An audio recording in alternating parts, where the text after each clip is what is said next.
अब नेक्स्ट आता है मुक्त पतन। मुक्त पतन बेटा ये बहुत ही सिंपल सा है। मुक्त, मुक्त means free fall, free fall भी बोलते हैं इसको इंग्लिश में, मुक्त पतन को। तो अब ये क्या, कोई भी पिंड जो है अगर हमने उसको छोड़ा तो वो सीधा नीचे ही आएगा, ठीक है, गुरुत्वाकर्षण बल के कारण वो सीधा नीचे ही आता है, ठीक है, तो उसको हम फ्री फॉल बोलते हैं।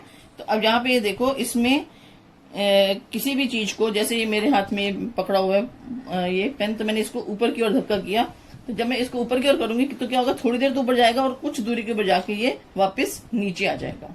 तो इसका क्या मतलब हुआ कि पृथ्वी, मैंने जो बल लगाया वो उसको ऊपर भेज रहा है, लेकिन पृथ्वी जो है वो उसको अपनी ओर आकर्षित कर रही है, ठीक है। तो यहाँ पे न्यूटन का तीसरा नियम जो है वो कार्य करता है। जैसे मान लो यहाँ पे मैं खड़ी हूं, तो मेरे हाथ में बॉल है, मैं बॉल को ऊपर की ओर फेंकूंगी, यहाँ पे जाएगी कुछ दूरी पे, फिर वो वापस नीचे आ जाएगी, ठीक है ना। तो यहाँ पे क्या है, मैंने जो बल लगाया उससे बॉल ऊपर गई और पृथ्वी बल लगा रही है, उसको अपनी ओर आकर्षित कर रही है, तो वो बॉल जो है वो नीचे आ रही है, ठीक है। तो यहाँ पे न्यूटन का तीसरा नियम जो है कार्य करता है। न्यूटन का तीसरा नियम क्या है वो तुम लोग 9th क्लास में पढ़ के आए हो, क्रिया की प्रतिक्रिया। बस इतना सा ही बताऊंगी तुमको, क्रिया की प्रतिक्रिया, ये थर्ड लॉ है न्यूटन का, ये इसके ऊपर यहाँ पे कार्य करता है, ठीक है। अगर हम कूदते हैं तो हम बल ऊपर की ओर लगाते हैं, ठीक है ना, और फिर उसके बाद में जैसे ही वापस नीचे आ जाते हैं, ठीक है। तो अब यहाँ पे क्या है कि पृथ्वी के सरफेस के ऊपर जी का कोई भी प्रभाव कहीं पे भी नहीं पड़ता।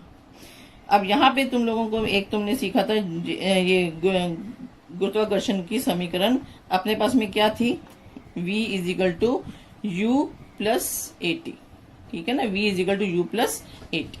अब यहाँ पे जो है गुरुत्वाकर्षण के बल के कारण, अब जब मैंने बॉल ऊपर की ओर फेंकी वापस नीचे की ओर आई, तो वो किसके कारण आई, पृथ्वी उसको अपनी ओर आकर्षित कर रही है, राइट। तो अब यहाँ पे त्वरण जो उत्पन्न होगा वो किसके कारण होगा, अभी हमने पढ़ा है गुरुत्वाकर्षण बल के कारण होगा, गुरुत्वीय त्वरण कहते हैं। तो यहाँ पे त्वरण ए की जगह क्या हो जाएगा, v is equal to U plus G T, ठीक है। और अगर मैं इसको ऊपर की ओर फेंकती हूं, ठीक है, ऊपर की ओर जाता है, तो ऊपर की ओर जाने पर उसका मान किस में हो जाएगा, जी का मान किस में हो जाएगा, माइनस में। क्यों, क्योंकि गुरुत्वाकर्षण बल उसको अपनी ओर खींच रहा है, ठीक है, और वो वस्तु जो है वो ऊपर की ओर जा रही है, गुरुत्वाकर्षण के विपरीत दिशा में जा रही है। तो अगर ऊपर की ओर जाएगी, ऊपर की ओर पिंड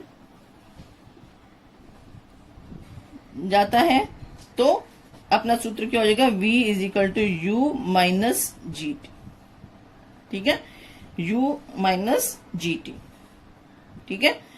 अब यहाँ पे माइनस क्यों आया, माइनस इसलिए आया क्योंकि वो गुरुत्वाकर्षण बल के विपरीत दिशा में कार्य कर रहा है।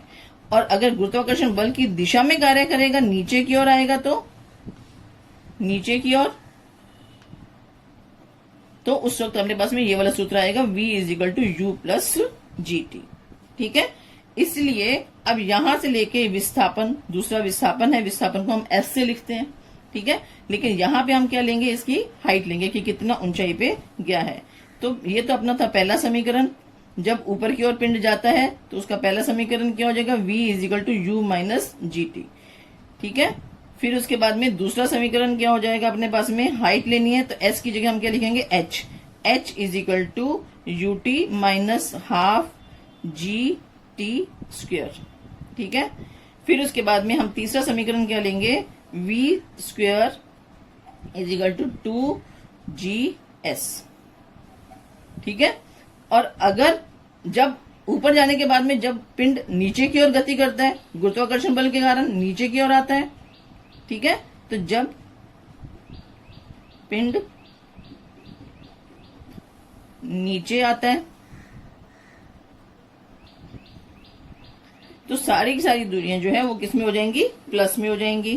तो अपना पहला समीकरण कैसे बनेगा, अपना पहला समीकरण बनेगा v is equal to U plus G T, ठीक है, ए की जगह हम क्या लेंगे, GT। सेकंड अपने पास में क्या बनेगा, अब यहां पे S is equal to UT plus half GT square. ठीक है, तीसरा समीकरण क्या बनेगा अपना, V square is equal to U square plus 2GH, या इसको हम ऐसे ही लिख सकते हैं, V square minus U square is equal to 2GH। ठीक है, तो यहां पे A की जगह हम क्या लिखेंगे, G लिखेंगे, और S की जगह क्या लिखेंगे, H लिखेंगे। ये चीजें तुमको पता होनी चाहिए। ये मुक्त पतन है। मुक्त पतन में क्या है कि किसी भी चीज को हम छोड़ते हैं तो वो सीधा पृथ्वी की ओर ही आकर्षित होता है, जिसे हम मुक्त पतन कहते हैं। और मुक्त पतन के अंदर क्या खास बात होती है, अपने को ऐसा लगता है कि जो पिंड है वो भारहीन है। ठीक है, हम भी अगर छलांग लगाते हैं तो हमें अपने हमारे भार का पता नहीं चलता। ठीक है, ये मुक्त पतन पता चला। चलो, थैंक यू।